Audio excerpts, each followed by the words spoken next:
Go for it. Hi, all right, so this is going to be a video on how to use Catalyst. We use Catalyst to collect data and also create a SOAP note. So the first thing you're going to need to do is log in. This is how the phone will look if you haven't logged in before, and this is how it'll look once you've already logged in once.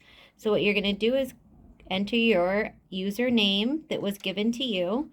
All usernames start with ABS Solutions dot. All right, once you've entered your username and password, it'll ask you for a 6-digit PIN.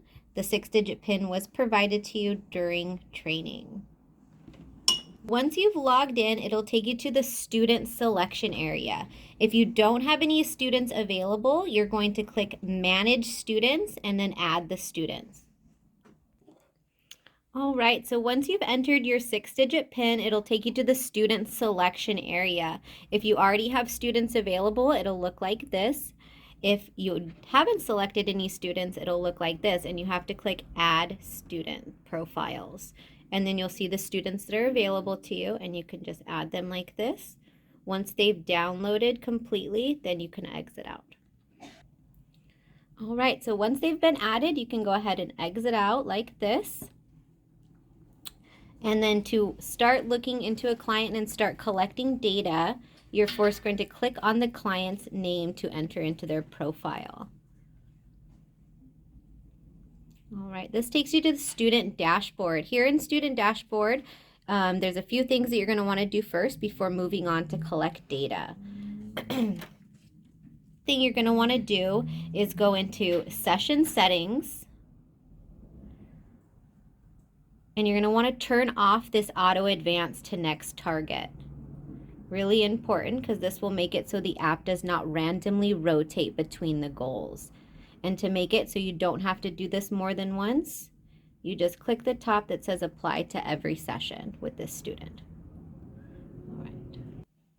All right, so next, after session settings, you're going to want to go into programs to run. Here in programs to run, you'll see all the different goals you'll be working on with your client. Behavior interventionists work on programs that have the word goal in front of it, the word replacement, and the word maintenance or mate for maintenance. Behavior interventionists should always uncheck parent goals.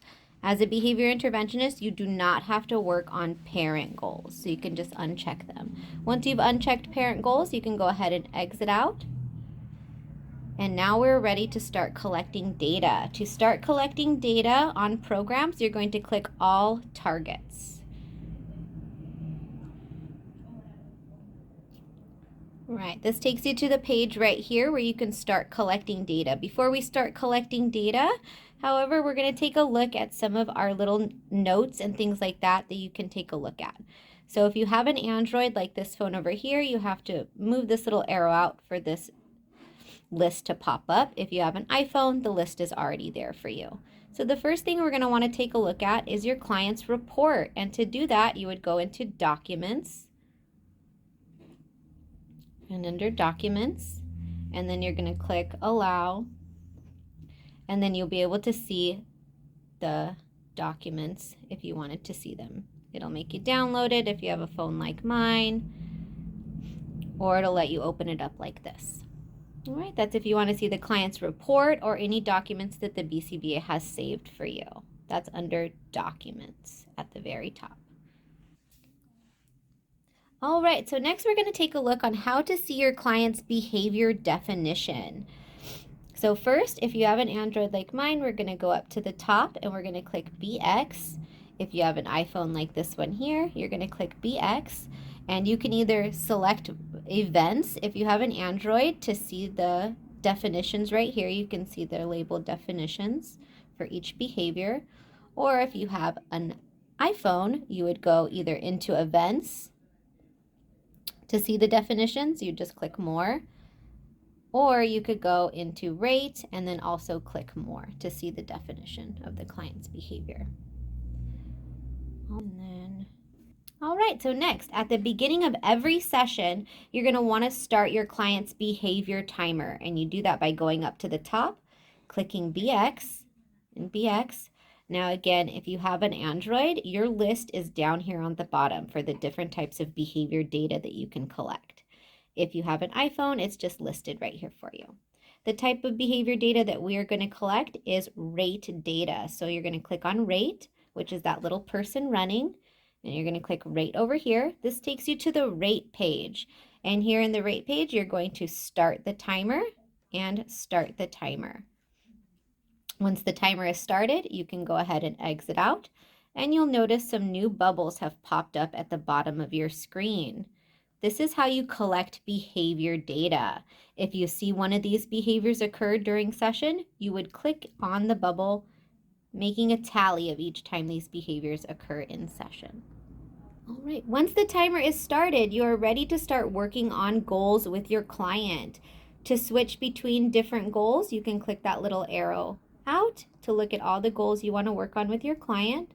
So let's say we want to work on answer what questions. You would click on answer what questions, and then you'll see here you're able to start collecting data on this goal. You'll see there's some target instructions here, the SD, the client's response, and how to collect the data for this particular goal.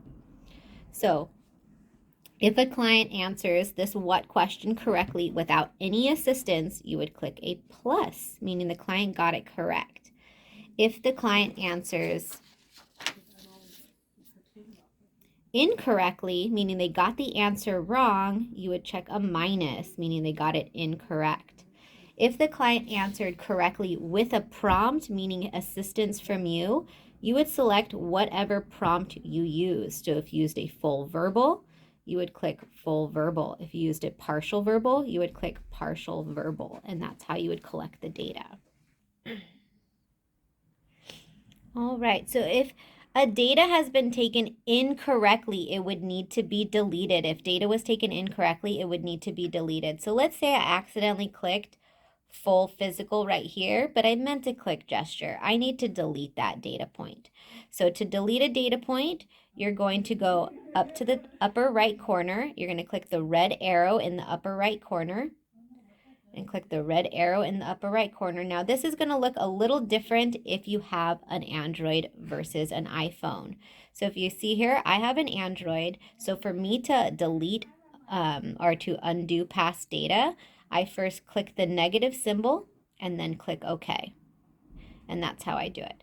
If you have an iPhone, it's down here at the bottom. You're going to click the negative symbol, and then you're going to click delete, and then you click done. And that's how you delete incorrect data. Now, behavior data would need to be deleted if it was taken incorrectly. So let's say we accidentally clicked a bunch of behaviors that did not occur, like down here at the bottom. We're going to need to delete those. And the way you delete it is you're going to go up to the top. You're going to click BX and BX over here for an iPhone. For me, if I have an Android, I have to reselect rate. If you have an iPhone, it already opens up to the rate page for you. And then once you're in the rate page, you're going to change increment to decrement. So for me, I have to move that little arrow and click decrement over here. You just click decrement on an iPhone, and then you'll be able to subtract any data that occurred, that didn't occur, I should say, that was incorrect. And then before going back to working on goals again, you're going to change decrement back to increment. And then you could go back and start recollecting data again. All right, now the last thing you're going to do before you're all done in Catalyst with data collection is you're, of course, going to want to turn off your behavior timer. So to turn off your behavior timer, you're going to go into BX, reselect rate if you have an Android, click BX if you have an iPhone, and you're going to click stop and save, and then stop and save. And then exit out. You'll see all the little bubbles have disappeared. That means you know your behavior's timer's turned off. Next, we're going to be showing you how to complete a SOAP note using Catalyst.